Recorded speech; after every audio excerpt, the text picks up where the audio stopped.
예수님과 제자들이 가이사랴 빌립보라는 지역에 들어가게 되었습니다. 그런데 특이한 점은요, 가이사랴 빌립보 지역에 들어가셔서 이전과 같은 다른 어떤 사역은 하나도 하지 않으시고 제자들과만 중요한 대화를 나누신 후에 또다시 다른 곳으로 옮겨가십니다. 그렇게 본다면 예수님의 관심은 가이사랴 빌립보라는 어떤 지역과 그곳에서의 사역에 있지 않고 그곳에 함께 들어가서 대화를 나눴던 제자들에게 있다는 것을 우리가 생각해 볼 수 있습니다. 저희들이 가이사랴 빌립보에 대한 배경 이해가 조금 필요합니다. 그 이름에서 알 수 있듯이 이곳은 굉장히 정치적인 지역이었습니다. 가이사라고 하는 것이 그 당시 가이사 아구스도 황제의 이름이고 빌립보는 그 지역을 다스리고 있었던 분봉왕 헤롯 빌립의 이름이죠. 그 두 이름, 황제와 왕의 이름을 합해서 만든 지역이기 때문에 정치적인 곳이 아닐 수가 없습니다. 특별히 가이사 아구스도 황제는 로마를 지배할 때 빌립의 아버지 헤롯 대왕에게 파네아스라고 하는 지역을 선물로 주게 됩니다. 헤롯 대왕은 동방 박사를 만났던 왕이고 2살 이하의 어린 아이들을 학살했던 그 왕이었죠. 근데 헤롯 대왕이 죽게 되었을 때 이제 그 아들 빌립 헤롯에게 파네아스라고 하는 지역을 물려주게 되는데요. 빌립은 그 후에 그곳을 재건축하기 시작합니다. 근데 재건축하면서 생각했던 하나의 마음이 이곳을 잘 꾸며서 황제에게 헌납하자. 그러면 로마 제국에게 나는 유익을 얻을 수 있지 않겠는가, 이런 마음을 했던 것입니다. 그래서 이제 가이사 황제를 기리기 위해서 자기 이름과 함께 황제 이름을 붙인 도시를 만들기 시작한 것이죠. 그러나 황제의 이름이 들어간 만큼 대충 만들 수는 없었을 것입니다. 그랬다가는 칭찬을 받기보다 오히려 황제의 명성에 맞지 않게 좋지 않을 때 심판을 받을 수도 있기 때문이죠. 그래서 가장 화려하고 멋있고 좋은 재료를 가지고 위협적이고 또 영광이 나타나도록 그러한 웅장한 지역을 만들기 시작한 것입니다. 그래서 가이사랴 빌립보는 그 당시 도시들 중에서 가장 사람들이 와보고 싶은 그런 부의 중심지였고 화려한 도시였습니다. 정치적, 경제적으로 관심이 모아지는 곳, 매우 유명한 장소가 아닐 수 없죠. 그리고 또 다른 특징 중에 하나는 그 당시 사람들은 로마의 황제를 한 나라의 왕으로만 생각한 게 아니고 그 영향력이 너무나 컸기 때문에 전 세계를 지배하는 황제, 마치 신처럼 여겼었습니다. 그래서 역사 같은 데 보게 되면 로마 황제를 숭배했던, 신처럼 여기며 신전을 만든 그런 역사들이 있는 것을 저희들이 발견하죠. 그래서 가이사랴 빌립보에도 보게 되면은 원래 그 황제를 위한 신전을 만들게 됐고 그 황제의 별명이 신의 아들로 불려지게 됩니다. 영어로 하면 Son of God이 됩니다. 이제 스몰 레터로 God 하게 되죠. 그래서 이런 환경에서 나중에 베드로가 주님이 살아계신 하나님의 아들이십니다, Son of the Living God, 이렇게 고백한 것이 바로 그런 지역 안에서 있었던 고백이기 때문에 중요한 의미를 갖는 것입니다. 그래서 사람들은 황제 왕에 대한 충성심을 넘어서서 신격화하고 그에 대한 두려움과 경외감을 가지며 제사를 드리고 또 그에게 축복을 받게 되는 이러한 활동들이 가이사랴 빌립보 지역 안에 이루어지게 되죠. 그런데 이제 이런 지역에 전혀 어울릴 것 같지 않은 부류의 사람들이 오늘 본문에 들어간 것입니다. 그들이 누구죠? 예수님과 12 제자들이죠. 그들은 옷차림만 보아도 이곳에 속한 사람이 아니구나 알 수 있을 정도로 갈릴리 지역 사람들이었습니다. 또 그들의 말투, 생김새 보았을 때 그 당시 가장 중심지였던 가이사랴 빌립보에 전혀 어울리지 않는 그런 사람들이죠. 그리고 제자들도 거기에 들어가면서 보여지는 건물이나 도로나 환경을 보면서 자기가 살아왔던 그 고향과 너무나 다른 화려한 모습에 눈이 휘둥그레졌을 거예요. 이런 곳이구나. 그리고 권위의 상징들을 여러 곳에서 보았겠죠. 그리고 중요한 것은 하나님을 믿지 않아도 잘 살고 있는 사람들을 거기에서 보는 것입니다. 아무런 문제 없이 편안하게 잘 살고 있는 그런 많은 사람들. 그리고 그 모습과 비교되고 있는 한 대상이 또 보이게 되는 것이죠. 예수님입니다. 그 당시에 유대 지도자들에게도 인정받지 못하고 이단시 취급을 받는 그분이 지금 앞에 서 계시고, 그 배경에는 완전히 다른 그림, 세상의 중심지, 부의 상징, 권력과 명예와 모든 인간이 추구할 수 있는 가장 큰 영광이 보여지고 있는 그러한 장면입니다. 그리고 그곳에서 예수님이 먼저 이와 같은 질문을 하시죠. 13절을 볼까요? 사람들이 나, 곧 인자를 누구라 하느냐? 그 당시 사람들은 나름대로 예수님을 평가했었고 예수님에 대한 소문이 많이 퍼져 있었습니다. 그 제자들도 사람들을 통해서 그들이 예수님을 어떻게 생각하고 믿는지에 대해서 듣고 있었죠. 사람들은 예수님의 말과 행동을 보면서 구약의 특별한 선지자 중 하나겠다라는 생각들을 하고 있었습니다. 그래서 14절에 제자들의 대답을 통해서 보면 어떤 사람들은 침례 요한, 어떤 사람들은 엘리야, 어떤 사람들은 예레미야나 선지자 중 하나로 생각하고 있습니다. 이렇게 답변을 했습니다. 여기에 거론된 침례 요한이나 엘리야, 예레미야는 구약 선지자들 중에서도 굉장히 존경을 받고 중요한 역할을 했던 사람들이죠. 특별히 사람들이 예수님을 침례 요한같이 비교했던 것은 아마도 예수님이 회개하라고 하는 메시지를 침례 요한처럼 많이 전했기 때문일 것입니다. 그리고 엘리야와 비교했던 것은 엘리야 하면 사람들 마음속에 떠오르는 것이 하나님의 권능입니다. 죽은 자도 살리고 많은 기적들을 행하면서 사실 이스라엘에 엘리야 선지자가 있을 때 다른 나라들이 그들을 쉽게 공격하지 못했습니다. 예수님께서 사역을 하시고 죽은 자도 살리시고 치유의 능력을 나타내시는 그 권능이 마치 엘리야가 부활한 것이 아닌가, 이런 생각을 할 정도로 사람들은 인정하고 있었다는 사실이죠. 그리고 예레미야 같은 경우는 좀 특별합니다. 예레미야 선지자는 이스라엘 백성이 바벨론 포로로 끌려가는 그 시점에서 사람들에게 말씀을 전하고 사역을 했던 선지자였습니다. 그래서 포로로 끌려가서 나라가 멸망할 시점인데 그 순간에 예레미야는 나중에 하나님이 그들을 회복하실 것에 대한 소망의 메시지를 주었었습니다. 그리고 그들을 향해서 긍휼의 눈물을 흘리고 호소를 했던 그런 선지자. 아마도 예수님이 그러한 아픔과 죄 가운데서 고통하는 인생들을 보면서 구원에 대한 소망과 긍휼의 메시지를 주셨을 때 마치 구약시대 예레미야 선지자가 아닌가, 이런 생각들을 했던 것 같습니다. 그래서 그 당시 어떤 랍비들도, 존경받는 지도자들도 이런 선지자들과 비교되는 사람이 없었습니다. 예수님이 그런 사람들과 함께 비교되고 있다는 것만으로도 사실 사람들은 그분을 굉장한 분으로 인정하고 있었다는 것이죠. 그렇지만 예수님은 그런 사람들의 평가에 한마디도 반응하시지 않고 곧바로 또 다른 질문을 하십니다. 15절을 볼까요? 그런 답변 후에 그러면 너희들, 곧 너희는 나를 누구라 하느냐. 근데 이 단어가 영어로만 보아도 첫 번째 벗으로 시작됩니다. 대조되는 것이죠.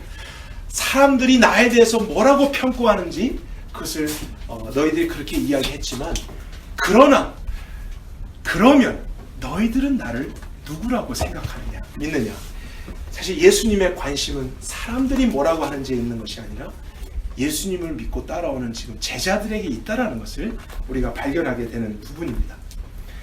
그러니까 그 당시 예수님을 그렇게까지 따라올 12제자면 굉장한 헌신을 한 사람들이죠. 그러나 예수님은 그들이 예수님을 믿는다, 헌신해서 따른다, 이러한 것으로 그들을 인정하시기보다 오히려 더 직접적인 신앙의 고백을 해보아라, 이렇게 말씀하고 계신 것입니다. 너의 믿음이 무엇이냐? 너는 나를 누구라고 하느냐? 그런데 이런 고백이 지금 어디에서 나타나고 있는가? 이 배경이 참 중요하다는 것이죠. 예루살렘 성전 앞에서 물어보신 게 아닙니다. 해당에서 성경 공부하다가 물어보시는 게 아니라요. 어디에서 지금 이 고백을 물어보고 계신 것이죠? 가이사랴 빌립보입니다.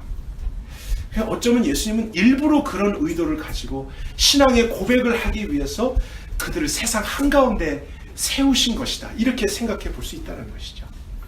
왜냐하면 모든 사람들이 하나님을 인정하고 또 하나님에 대한 순종이 이루어지는 곳에서 신앙을 고백하는 것은 어쩌면 쉬울 수 있습니다. 또 그런 분위기 속에서 저절로 하게 됩니다. 그러나 세상의 중심지, 세상의 힘, 세상의 지혜, 세상의 화려함, 모든 영광이 집중돼서 눈에 보이는 그런 모든 것들, 또 하나님 없이도 얼마든지 잘 살고 있는 그런 사람들이 주류를 이루고 있는 그 상황에서 그것과 너무나 대조되고 있는 예수님을 바라보는 가운데 제자들을 향해서 너희는 나를 누구라 하느냐?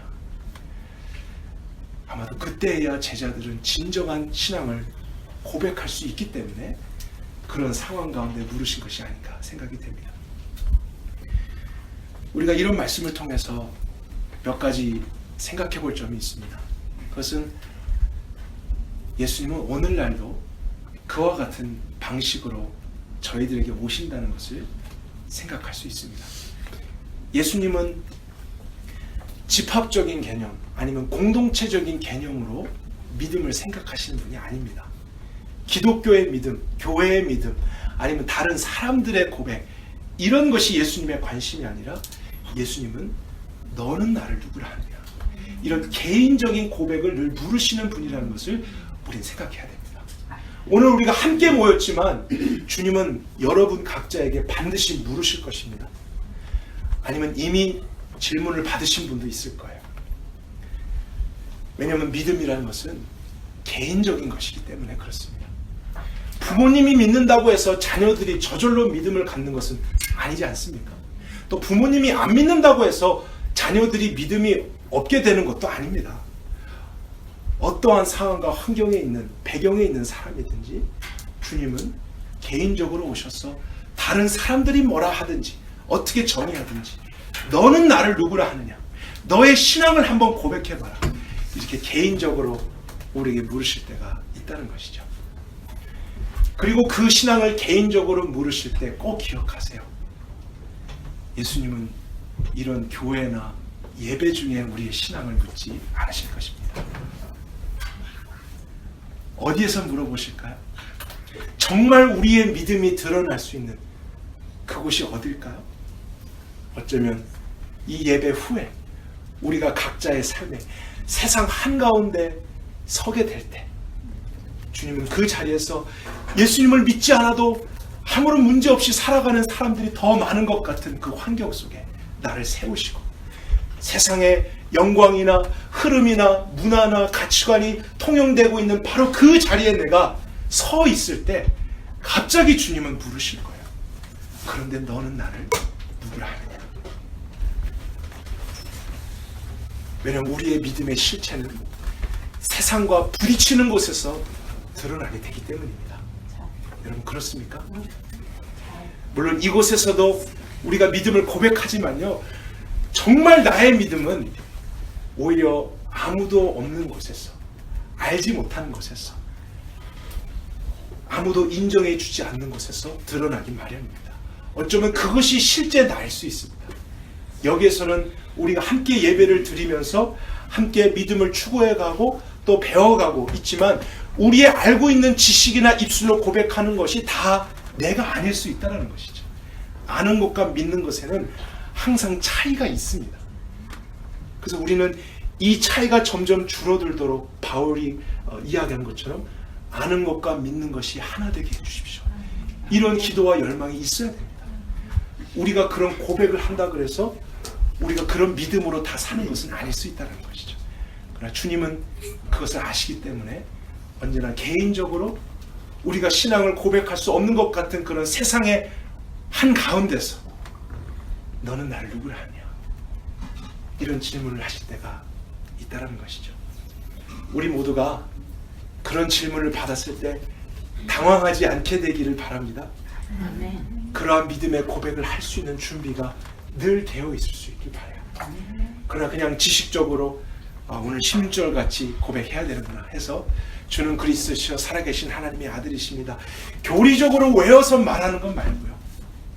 정말 우리의 마음의 중심에서 그러한 믿음의 고백을 우리 각자가 하게 될 수 있기를 바랍니다. 아멘. 베드로가 주님께 고백을 했죠.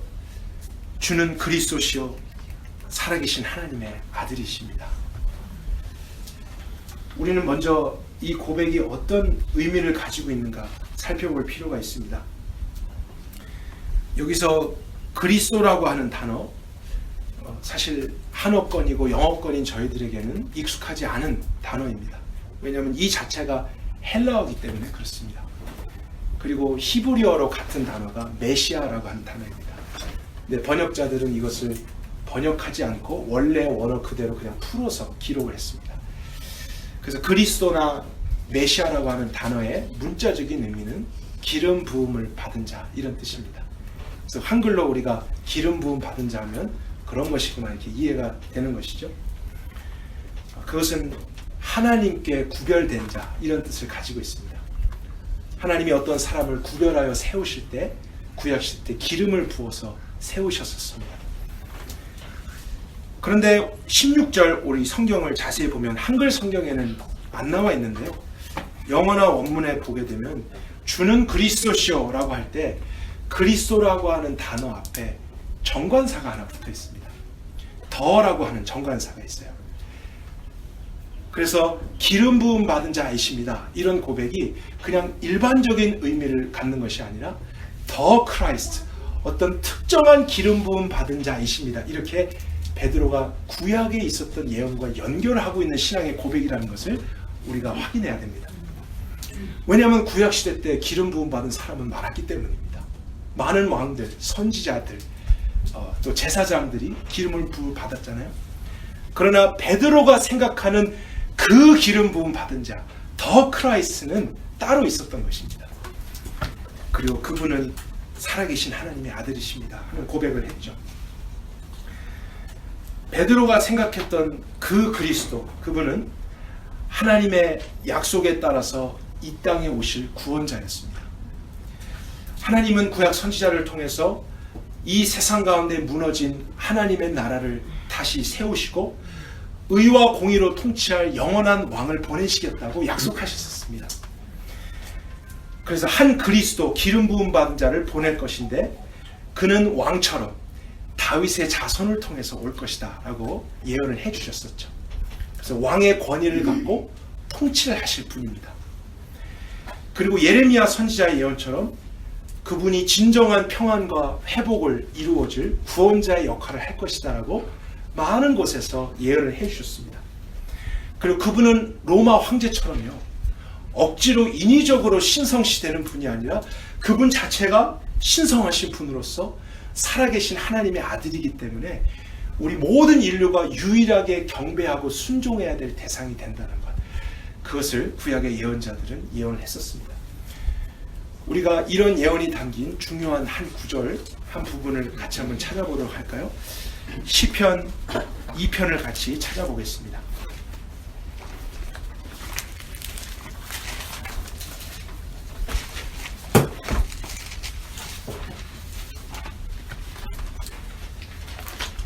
시편 2편은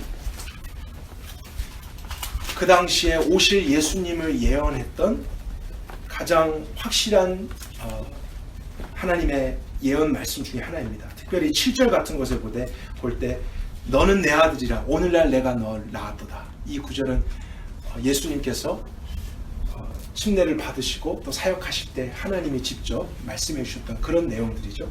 그러니까 이것이 예수님에게 성취된 내용이라는 것을 우리가 확인할 수 있습니다. 근데 2절 같은 곳에 보게 되면 세상의 군원들이 나서고 관원들이 서로 꾀하며 그들의 영광 가운데 세상을 경영하지만 여호와와 그 메시아가 있다라는 것을 이야기해 주죠. 그리고 그를 대적하는 세상의 세력들이 있다라는 것을 비교해 주십니다. 여기서 메시아라고 하는 단어가 영어로만 보아도 His anointed, 그의 기름 부음 받은 자 이렇게 돼 있습니다. 그리고 6절에 더 정확하게 나오죠. 내가 내 거룩한 산 시온에서 나의 왕에게 기름을 부었다. 하나님이 앞으로 그 기름 부음 받은 자를 이 세상 가운데 보내셔서 오히려 세상 왕과 그 권력과 영광을 부수시고 하나님의 온전한 나라를 세우실 것을 말씀하셨습니다. 그래서 그가 바로 나의 아들이다 라고까지 말씀하시고 내게 구하라 내가 열국을 유업으로 내게 주리니 내 소유가 땅끝까지 이르리라. 내가 철장으로 저희를 깨트리며 질그릇같이 부수리라. 그러므로 군왕들아 너희는 지혜를 얻으며 세상의 관원들아 교훈을 받을지어다. 여호와를 경외하고 섬기며 떨며 즐거워할지어다. 하나님께서 이루실 구원에 대한 확실한 그림, 예수 그리스도 메시아 한 사람을 통해서 이 땅 가운데 세워질 하나님의 나라라는 것을 너무나 많은 곳에 예언해 주셨습니다. 근데 베드로가 가이사랴 빌립보에 서게 되었는데 참 놀라운 것은 보여지는 것은 로마 황제, 경배의 대상은 황제였죠. 그 앞에 엎드려 절하면 부와 영광과 모든 즐거움들이 다 약속되어 있습니다. 그들의 화려함, 그들의 모든 모습들, 그러한 세상이 비교되고 있는 장소에서 그는 아니죠 주님, 나는 저 왕이, 저 황제가 내가 순종하고 경배할 대상이 아니라 주님이 그 그리스도이심을 믿습니다. 주님이 그 왕이심을 믿습니다. 주님이 내가 순종해야 될 나의 통치자이심을 나는 믿습니다. 그리고 주님만이 내가 경배하고 따라가야 될 살아계신 그 하나님의 아들이시라는 것을 인정합니다. 그런 고백이 베드로에게 있었다는 것을 우리가 확인하게 됩니다. 참 놀라운 신앙의 고백이죠. 그러니까 우리가 신앙을 어떻게 고백하는가 하면 바로 이런 고백이 있어야 한다는 것입니다. 막연하게 나는 예수님을 믿습니다. 그럼 예수님을 믿는다는 의미가 무엇입니까? 물었을 때 세상의 한가운데 우리가 부름을 받고 거기에 서 있어도 나는 세상이 내 삶의 목적이나 다른 물질이나 어떠한 보여지는 것이 나를 다스리는 것이 아니라 나의 왕은 오직 예수 그리스도뿐입니다. 그분만이 나의 권위자이십니다. 나의 삶은 그분께 속했고 그분만이 나를 다스리십니다. 난 그분만을 경배하는 존재입니다. 이런 고백이 참신앙의 고백이라는 것이죠. 분명히 우리도 세상에서 예측하지 못할 때 주님이 이런 신앙의 고백을 물으신다는 것을 꼭 기억하십시오. 주님이 우리의 왕이 되셔야 됩니다. 그 목적으로 오셨기 때문입니다. 그분의 다스림에 순종을 받게 되는 삶, 그것이 우리에게 이루어져야 될 구원의 모습인 것이죠. 근데 베드로가 이렇게 놀라운 고백을 했는데요, 오늘 본문 17절에 보면 예수님께서 중요한 내용을 말씀하십니다. 바요나 시모나 내가 복이 있도다 하시는데요, 복이 있도다라는 말씀을 통해 베드로가 정확하게 신앙을 고백한 것이 맞구나 우리가 생각할 수 있는데, 내게 이것을 알게 하신 이는 혈육이 아니요 하늘에 계신 내 아버지시니라 이렇게 말씀하셨습니다. 그 말은 베드로가 이런 올바른 신앙 고백을 한 것이 태생적으로 가진 믿음 때문이 아니라, 아니면 그가 수제자여서 성경 공부를 더 열심히 했기 때문에 세상 앞에서도 두려워하지 않고 떳떳하게 고백을 했던 것이 아니라 무엇 때문에 이렇게 했다는 것을 우리가 알게 됩니까? 그것을 알게 하신 하나님의 은혜가 그에게 있었기 때문에 고백을 했다는 것이죠. 우리가 이것을 더 피부에 느끼게 되는 한 가지 사건이 있지 않습니까? 왜냐하면 베드로가 얼마 전에 사건에서 예수님께 어떤 책망을 받았습니까? 네, 정확하게는 왜 의심하느냐? 믿음이 적은 자야. 이런 책망을 받았던 그 베드로입니다. 여러분이 오해를 하지 않으셨으면 좋겠어요. 아, 오늘 설교를 들으니까 나에게 이런 고백이 없구나, 나는 믿음이 없구나, 나는 안 되는구나, 이렇게 책망하고 자책하는 그런 메시지가 아니라요. 그랬던 베드로마저도 그 시기가 얼마나 됐을지 모르겠습니다. 수년이 되지는 않았을 거예요. 그러나 그 중간 안에서 하나님의 주신 은혜는 그런 책망을 받았던 베드로도 세상의 중심지에서 조금도 두려워하고 흔들리지 않은 채 주는 그리스도시요 살아계신 하나님의 아들이십니다, 이런 고백을 하게 되는 한 사람으로까지 세우셨다는 것이죠. 누가 한 것입니까? 하나님이 하십니다. 우리는 믿고 하나님은 믿을 수 있는 은혜를 주십니다. 그 하나님의 은혜와 우리의 믿음이 만나는 곳에 구원이 이루어지는 것입니다. 그래서 우리가 이런 고백을 하는 것이 당연한 것인데, 그런 고백이 없다면요, 그것을 부끄러워할 것이 아니라 정직하게 고백하는 것이 필요한 것이죠. 주님, 오늘 나는 주님이 나의 왕이십니다. 주님께만 속했습니다. 주님께만 순종합니다. 이런 고백이 결여되어 있습니다. 나에게 많은 다스리는 것, 권위들이 있습니다. 내가 매여 있는 것이 있습니다. 나의 믿음 없음을 불쌍히 여겨주십시오. 주님은 우리를 구원하시기 위해 지금 질문하시는 것이지 우리를 심판하시기 위해 질문하시는 것이 아니라는 사실이에요. 그래서 그 마음의 진정한 상태의 변화, 그것을 우리가 주님 앞에 드리게 될 때 결국에는 주님의 은혜로 우리 또한 세상 어느 곳에 언제 서게 되든지 흔들림 없이 주님은 그리스도시요 살아계신 하나님의 아들이십니다. 그런 고백을 하게 되는 믿음의 사람들이 다 될 줄로 믿습니다. 하나님을 신뢰하십시오. 하나님의 은혜를 더 목말라 하십시오. 그것을 갈망하십시오. 또 그 은혜의 자리로 더 나아가십시오. 주님이 그 믿음을 더 온전케 하실 것입니다. 그리고 베드로가 이런 고백을 했지만 자랑할 수가 없었던 것이죠. 왜냐하면 자기의 힘으로 의지로 고백한 것이 아니라 주님이 알게 하십니다. 하늘에 계신 아버지께서 너에게 알게 하신 것이다.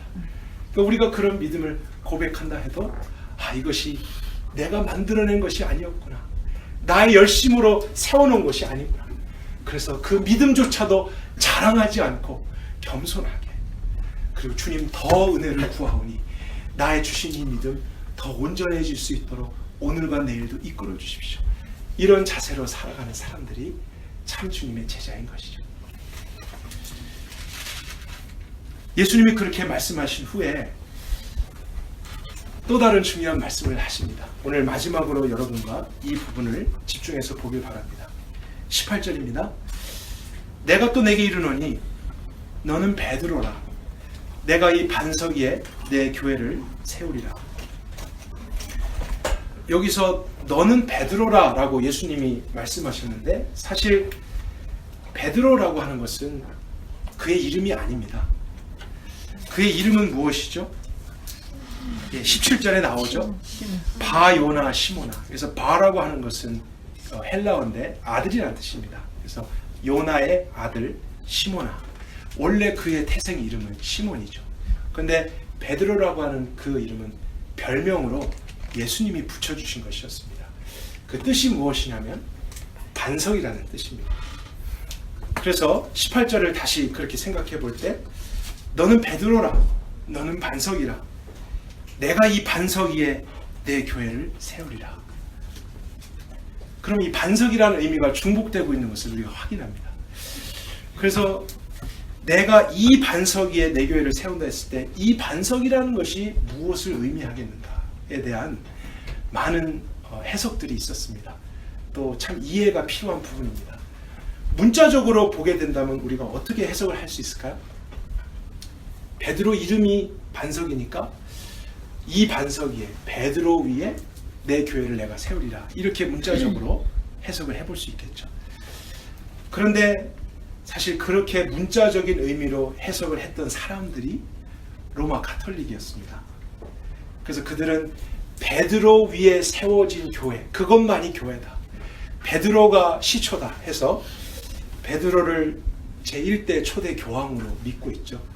굉장히 중요한 교리입니다. 그러니까 베드로에서부터 시작되지 않은 것은 무엇이 아닙니까? 교회가 아닌 것입니다. 그래서 베드로를 또 신격화시키고 중요한 성인으로 추앙하고 있는, 사실 잘못된 길로 가는 것이죠. 그러면 사실 문자적으로 봤을 때는 그런 해석도 가능하지만 우리가 조금만 더 생각을 해볼까요? 23절 같은 문맥 안에 있는 또 다른 대화인데, 예수님께서 이후에 예수님께서 고난을 받으시고 죽임을 당하실 것을 말씀하시자 베드로가 말리면서 주님 그런 일이 미치지 않을 것입니다 했을 때 23절 예수님이 그 똑같은 베드로에게 뭐라고 말씀하십니까? 네. 같은 베드로에게 사탄아 하셨다면, 만약에 로마 가톨릭처럼 이해한다면 사탄 위에 교회가 세워져야 됩니다. 그러니까 우리가 문자적으로 이것은 적용하면 안 되겠다, 금방 문맥 속에서 발견하는 것이죠. 여기서 말한 사탄도 베드로가 사칭하는 의미가 아닐 것입니다. 그것은 이제 다음 주에 저희들이 보도록 하고요. 그럼 18절에서도 분명히 이 반석이라는 것은 베드로라고 하는 사람을 의미하는 것이 아니라 베드로처럼 하나님의 은혜 가운데서 예수님을 그리스도로 살아계신 하나님의 아들로서 고백한 믿음, 그 위에 내가 내 교회를 세울 것이다. 이렇게 말씀하신 의도로 우리는 생각해 볼 수 있다는 것이죠. 그 믿음 자체가 반석이라는 것입니다. 베드로라는 보여지는 사람이 중요한 게 아닙니다. 누구나 상관없습니다. 베드로든 다른 제자든 저와 여러분이든 나이가 많든 적든 남자든 여자든 세상의 한가운데 그들이 연약한 가운데 섰지만 예수 그리스도를 알아보고 나는 어떠한 권력과 어떠한 영광과 명예 앞에서도 주님이 그리스도이시고 나의 왕이시고 살아계신 하나님의 아들이십니다. 그런 고백을 하게 될 때 그 믿음의 고백 위에 그것이 반석이 돼서 세워지는 것이 무엇이라고요? 그것이 교회죠. 그럼 그런 교회는 한국에도 세워질 수 있고 달라스에도 세워질 수 있고 에티오피아에도 세워질 수 있는 것입니다. 그렇죠? 교회는 건물이 아닙니다. 교회는 보여지는 어떤 것이 아닙니다. 보이지 않는 신앙의 공동체입니다. 같은 믿음을 공유한 그런 사람들, 믿음으로 연합된 유기적인 신령한 공동체라는 거예요. 예수님이 그렇게 말씀하셨잖아요. 그리고 중요한 것이 무엇인가요? 18절에 보니까 예수님이 주어를 나라고 말씀하셨어요. 영어로 보면 On this rock I will build my church 그랬습니다. 그러니까 교회를 세우시는 분이 누구라는 것을 우리가 발견하죠. 예수님이라는 거예요. 예수님이 주인이시고 예수님이 시작하시는 분이시니까 그럼 예수님이 이끌어 주시겠죠. 예수님이 경영하시고 완성해 가시는 것, 그것이 교회지. 사람들이 세워가고 사람들이 돈을 내서 운영하고 경영하고 어떻게든지 지켜보려고 하는 이러한 조직이 아닙니다. 교회는 주님의 교회입니다. 주님이 세우시는 것입니다. 믿음 위에 세워지는 것입니다. 돈으로 세운 거 아닙니다. 교단이 세운 거 아닙니다. 보여지는 건물을 세울 수 있지만 더 중요한 것은 그 안에서 모인 자들이 정말 이러한 신앙 고백을 하는가, 그것이 제일 중요한 것이죠. 오늘 정말 순서에 따라서 16장 말씀을 준비하는데 저는 굉장히 놀랐습니다. 왜냐하면 오늘 예배드리는 우리의 현실이 보여지는 교회가 무너졌기 때문입니다. 바람에 지붕이 날아가고 비가 새고 썩고 냄새가 나고 그러면 우리 교회 큰일 났다, 어떡하지? 우리도 좀 깨끗하고 튼튼한 교회, 큰 교회였으면 참 좋았을 텐데, 이런 생각이 우리 속에 스쳐갈 수 있습니다. 그러나 여러분 바꾸세요. 교회는 큰일 났지 않았습니다. 건물이 큰일 난 거죠. 교회는 이렇게 존재하는데요. 식당에 모이면 어떻고 천막을 치면 어떤가요? 이 고백이 중요한 것이죠. 어떠한 상황이든지 주님이 그리스도고 주님이 왕이시고 주님이 권위자이시고 나를 다스리시는 분, 이전에 나는 세상에 끌려다니고 죄의 욕망에 사로잡힌 그런 연약하고 하나님을 떠난 인생이었는데 나를 위해서 약속대로 오신 그리스도, 나를 위해 죽으시고 부활하신 왕, 난 그분께만 순종합니다. 이런 고백으로요, 한 사람 한 사람이 부름을 받는 것입니다. 우리도 공동체로 있지만 분명히 주님이 한 사람 한 사람씩 그렇게 물으실 것입니다. 그래서 교회가 큰일 난 건 아닙니다. 정말 큰일 난 경우는 어떤 거냐면 건물도 크고 너무나 좋고 모든 것이 세련됐는데 모인 사람들 안에 주는 그리스도시고 살아계신 하나님의 아들이시다는 고백이 없는 거예요. 스스로 예수님을 믿는다고 하지만 여전히 세상을 믿고 나를 믿고 힘을 믿고 돈을 믿고 보여지는 것을 붙잡고 그것이 무너지면 흔들릴 수밖에 없는 그런 인생들이 되는 것, 아무리 화려한 곳에 있어도 그 자체는 큰일 날 교회입니다. 저희 선악교회가 그렇게 되어서는 안 될 것입니다. 저는 오늘도 우리가 그런 믿음이 없다면 주님이 믿음의 은혜 주시길 바랍니다. 또 믿음을 주셨다면 내 믿음 자랑하지 말고 내 믿음 가지고 또 다른 사람 판단하지 말고 나 같은 자에게도 이런 믿음 주셨군요. 감사합니다. 주님을 같이 찬양하면 얼마나 좋을까요? 또 내 옆에 있는 사람에게도 이 믿음 주시면 안 되겠습니까? 또 우리 사랑하는 가족들을 위해서 믿음의 은혜를 간구하게 되는 이런 일들 저희 안에 있었으면 좋겠습니다. 그럴 때 교회는 누가 세우신다고요? 하나님이, 예수님이 세우십니다. 내 교회, 주님의 교회입니다. 주님이 사랑하시고 아끼시는 교회. 우리가 건물이 필요하지 않다는 것이 아닙니다. 그러나 그 본질이 없이 보여지는 것만 있는 것은 사실 재앙입니다. 오히려 이번 기회에 우리가 이 본질을 회복하게 됐으면 좋겠어요. 우리도 너무나 바쁘고 또 형식과 많은 일들을 하면서 교회 안에서 우리가 우리 자신에게 속을 때도 있고 아니면 우리의 믿음이 연약해졌는데 깨닫지 못할 때도 있었습니다. 왜냐하면 주일 예배 잘 참석하고 왔으니까요. 그러나 이런 상황에서도 아니면 여러분이 이곳을 떠나서 어떠한 더 열악하고 세상의 기준이 있는 그 상황 가운데 섰을 때도 주는 그리스도시요 살아계신 하나님의 아들이십니다.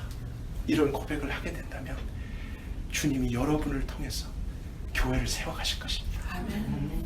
아멘이십니까? 그리고 우리 18절 마지막 부분을 또 한번 살펴보겠습니다. 주님이 내가 이 반석 위에 이러한 신앙의 고백 위에 나의 교회를 내가 세울 것이다 말씀하신 후에 중요한 내용을 하나 덧붙이셨는데요. 음부의 권세가 이기지 못하리라는 말씀을 주셨어요. 근데 이것도 저희들 한글 성경으로만 보게 되면 이런 이미지가 떠오를 수 있습니다. 음부의 권세, 뭐 세상의 힘이라고 할까요? 아니면 악이라고도 할 수 있겠죠. 그런 세상의 권세가 교회를 이기지 못할 것이다. 이런 그림이 떠오르게 되죠. 교회가 존재하는데 세상은 자꾸 공격하고 우리를 어떻게든 꺾어보려고 하지만 결국엔 세상이 이기지 못한다.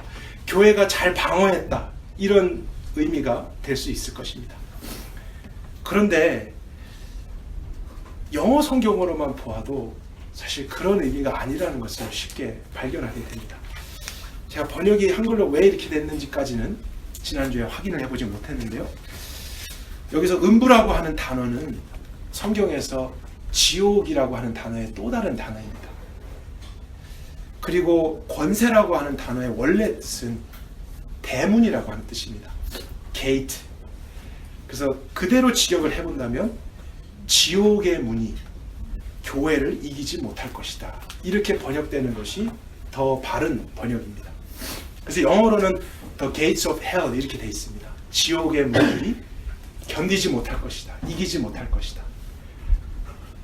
근데 만약에 이러한 번역을 우리가 취하게 된다면 교회에 대해서 완전히 다른 그림을 갖게 돼요.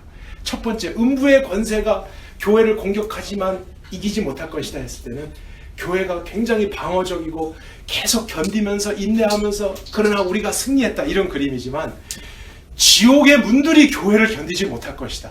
이렇게 된다면 어떤 이미지가 됩니까? 교회는 방어적이지 않습니다. 오히려 더 공격적입니다.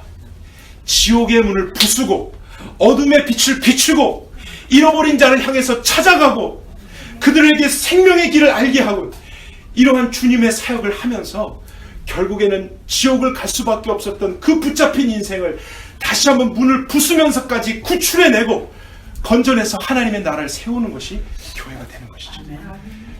여러분, 이것이 교회입니다. 세상에서 어쩔 수 없이 견디고 전전긍긍하면서 주님 오실 때까지 기다리는 이러한 수동적인 자세에 있는 것이 교회가 아닙니다. 그것은 사람들이 우리를 볼 때 기준일 수 있겠죠. 왜냐하면 우리가 작고 연약하니까요. 가진 것이 없으니까 너희들이 뭘 할 수 있겠어. 그러나 오늘 문맥에서도 그랬잖아요. 예수님은 다른 사람이 나를 뭐라 하느냐에 관심이 없으셨습니다. 너희가 나를 뭐라고 하느냐. 그러면 우리들도 중요한 것은 다른 사람들이 우리를 뭐라고 하는가, 우리 교회를 뭐라고 부르는가, 이것이 중요한 게 아니죠. 주님이 우리 교회를 뭐라고 보시는가, 그것이 우리가 믿어야 될 진리인 것입니다. 우리 눈에 보기에는 건물도 무너져가고 숫자도 적고 가진 것이 없어도요, 주님이 이 신앙의 공동체를 통해서 지옥의 문들은 부서질 것이다 그랬다면 우린 그런 일을 할 수 있는 존재입니다. 이것을 우리가 믿어야 됩니다. 주님이 그렇게 하시겠다고 하셨으니까요. 이 세상이 아무리 강력하고 아무리 크고 아무리 위대하고 법과 문화와 모든 것으로 우리 자녀들부터 모든 가정과 교회 공동체마저도 무너지게 하려고 해도 우리가 주는 그리스도시요 살아계신 하나님의 아들이십니다, 이런 고백 위에 다시 한번 서서 주님이 세우실 교회 가운데 순종하게 된다면 우린 세상을 이기는 교회가 되는 것입니다. 견디는 정도가 아니고 아파도 그냥 참는 정도가 아니고 우리가 하나님의 나라를 적극적으로 세워가고 어두운 밤바다를 비추는 빛으로서 존재하게 되는 것이죠. 지난주에 아이들과 오클라호마 인디안 보호구역을 다녀왔습니다. 그곳에서 저희들이 주님을 위해서 무엇을 할 수 있을까 한번 관찰하기 위해서요, 큰 계획을 세우지 않고 그냥 편안한 마음으로 다녀왔습니다. 근데 그 현장에서 보고 듣고 느낀 첫 인상은 이것은 불가능하다 하는 것이었어요. 그 네이티브 아메리칸들이 가지고 있는 문제의 깊이는 너무나 깊고 너무나 컸습니다. 그들이 경험하는 죄의 문제, 또 자살의 문제, 중독의 문제, 가정이 깨어지는 문제, 정부가 수백 년을 지원하고 프로그램을 만들고 도와주려고 했지만 다 실패한 것 같이 끝나서 이제 예산도 줄어들고 있고, 많은 선교팀들도 인디안 선교는 안 된다, 실패한다, 불가능하다 하면서 예산을 줄여가고 있는 상황이었습니다. 그들의 문제는 조금도 바뀌지 않은 것 같았고, 그것을 직접 현장에서 들으니까요, 체감이 됐어요. 우리 중고등부 학생들이 그들을 위해 뭘 할 수 있을까요? 오히려 마음이 답답하면서 이거는 우리가 할 수 있는 일이 아니겠다, 그런 생각을 하고 있었던 중에 마지막 떠나는 그 시점에서 주님이 놀라운 것을 보여주셨습니다. 그것은 정말 칠흑같이 없고 소망이 없는 그런 곳이었지만 그곳에서도 주님이 주님의 교회를 세워가고 계신다는 사실이었어요. 정말 그 빛을 제가 보았습니다. 도저히 상식적으로 이해되지 않는 일들이 그 땅에서 오늘도 일어나고 있었어요. 그래서 죄 가운데서 믿지 않는 자들과 함께 있었던 한 사람도 어느 날 복음을 잠깐 들었는데 예수님을 갈망하게 되고 그분의 구원을 소망하면서 은혜를 받으며 죄를 버리고 그리고 가이사라 빌립보 앞에 서는 일들이 있었더라고요. 그래서 친구들이 또다시 술 마시자, 이거 하자, 믿지 않은 가족들이 또 우상 숭배하자 이럴 때 그 앞에서 주는 그리스도시요 살아계신 하나님의 아들이십니다 고백하는 것이 그 인디안에게는 목숨을 내놓는 것 같은 고백이죠. 저희끼리 모였을 때는 그런 고백 얼마든지 할 수 있지만요. 그러나 그러한 순간에 그들이 고백을 하면서 핍박이 있지만 오히려 주님을 위해서 핍박을 받으니까 처음엔 두려웠는데 참 마음이 기뻤습니다. 이런 고백과 함께 다른 인디안들을 섬기고 교회를 세워가고 있는 여러 형제 자매들을 만났습니다. 또 제가 만난 인디안들, 오늘이 공교롭게 우리 Father's Day네요. 많은 인디안들 중에서 존경받는 아버지가 많이 없습니다. 왜냐하면 아버지들이 알코올 중독에 많이 빠지게 되고 아내와 자녀들을 학대하고 가정을 버리고 떠나고 하는 그런 많은 일들이 있기 때문에 그곳의 섬기군의 디렉터분도 아버지를 한 번도 본 적이 없는 분이십니다. 아버지에 대한 증오, 또 자기도 자녀들에게 그런 것을 할 수밖에 없는 죄성이 있잖아요. 그러나 그 한 사람이 예수 그리스도를 만나고 살아계신 하나님의 아들을 믿게 되니까 그 중심에서부터 변화가 일어나는 것이죠. 그래서 예수님이 나를 위해서 하신 일들을 나누게 될 때 한 자매가 그것을 들으면서 막 울기 시작했어요. 알고 보니까 그분의 딸이었어요. 근데 나중에 제가 물어봤죠. 너 아빠의 이런 간증을 몇 번이나 들어봤니? 딸이 뭐라고 대답했을까요? 셀 수도 없이 많이 들어봤습니다. 그랬더라고요. 근데 너 왜 처음 듣는 것처럼 이렇게 많이 울었니? 그 간증을 들을 때마다 하나님께 너무 감사하고 감동이 됩니다. 그러나 나는 나의 아빠를 존경하고 사랑합니다. 인디안 네이티브 그 소녀가 자기 아버지를 존경하고 사랑한다. 직접적으로는 제가 처음 들었습니다. 물론 더 많은 분들이 계시겠죠. 그러나 이것이 주님이 세우시는 교회구나. 오늘도 있구나. 소망이 있는 것입니다. 눈에 보여지는 것을 가지고 나도 판단할 뻔했구나. 그런 생각을 했어요. 왜냐하면 어둠이 너무 어두우니까. 보여지는 것이 너무 없으니까. 그러나 오늘도 주님은 그러한 신앙의 고백을 사람들 안에서 일으키시고자 찾아가시고 보내시고 그러한 사람들을 만나게 하시면서 그 신앙의 작은 고백 위에서 몇 사람이 만나며 주님의 교회를 세우시고 그들을 통해서 똑같은 일을 그곳에서 하고 계신 것을 보게 되면서 정말 교회를 세우는 것, 복음을 전한다는 것 내가 하는 게 아니구나. 주님이 하시는 것입니다. 우리가 해야 될 가장 중요한 일이 있다면 무엇일까요? 주는 그리스도시요 살아계신 하나님의 아들이십니다를 내가 더 믿는 것입니다. 예수님을 더 바르게 믿는 것. 그리고 그곳에서 사람들을 돕기 위해서도 우리가 해야 될 가장 중요한 것은 먹을 것과 옷을 나누어 주는 이러한 구제 활동 정도가 아니라 그들에게도 이 신앙의 고백이 실제가 될 수 있도록 참된 진리와 복음을 나누어 주는 것이죠. 아멘. 그것이라면 주님 우리가 순종할 수 있지 않을까요? 그런 희망과 함께 돌아왔습니다. 여러분들이 기도를 해주셔서 너무 감사하고 또 동일한 그런 미션을 가지고 에티오피아 땅에 지금도 계속 선교 일정이 이루어지고 있습니다. 여러분의 기도를 통해 믿음을 통해서 분명히 하나님이 세워가신다고 믿습니다. 우리가 기도합시다. 여러분 그 땅이 너무 어둡습니다. 또 심지어 잘못 이해된 기독교로 인해서 그 뿌리가 더 깊어졌기 때문에 그것을 다 제거하고 새롭게 심는다는 것이 참 어려운 작업입니다. 그러나 불가능하다고 이야기하지 맙시다. 주님이 하십니다. 정말 하나님의 은혜와 섭리가 오늘도 그 땅을 찾아가고 저희 같은 자들의 기도를 통해서도 주님이 이루시는 것이죠. 130년, 140년 전에 우리 대한민국 땅에 뭐 있었습니까? 아무것도 없는 그 미개한 땅에 젊은이들이 계속 하나둘씩 왔는데 제가 어느 날 생각했습니다.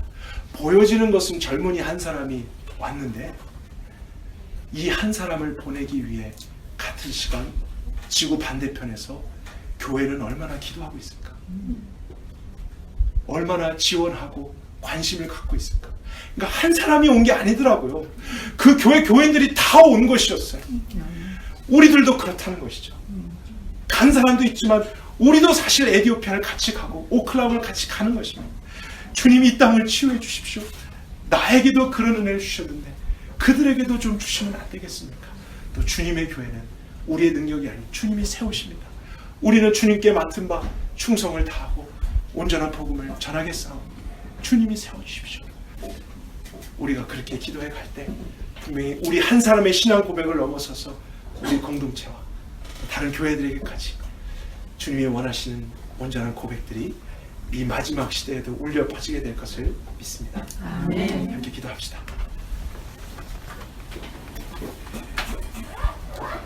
살아계시며 신실하신 하나님, 오늘도 쉬지 않고 졸지도 아니하시며 열방을 향한 구원을 위해서 열심을 다해 일하고 계신 하나님을 우린 찬양합니다. 이 작은 공간에 있지만 우리를 긍휼히 여기사 더 좋은 것 주시려고 상황과 환경마저도 이용하셔서 우리의 마음에 믿음의 본질을 일으키신 하나님의 지혜를 찬양합니다. 우리 인생에 앞으로 어떠한 상황이 있든지 보여지는 것 때문에 낭망하고 좌절하고 도망가 버리는 것이 아니라 오히려 그 가운데서 믿음을 선택하고 주님을 의지하고 주님께 계속 소망을 두며 결국엔 우리도 베드로와 제자들처럼 또 교회사 속에 있었던 많은 믿음의 선배들처럼 주는 그리스도시요 살아계신 하나님의 아들이십니다 하는 그 고백을 하게 되는 자리에 이르기까지 주님께서 한 사람 한 사람씩 격려하시며 이끌어 주시옵소서. 하나님 또 이 교회가 그 믿음의 반석 위에 다시 한번 새롭게 세워지기를 원합니다.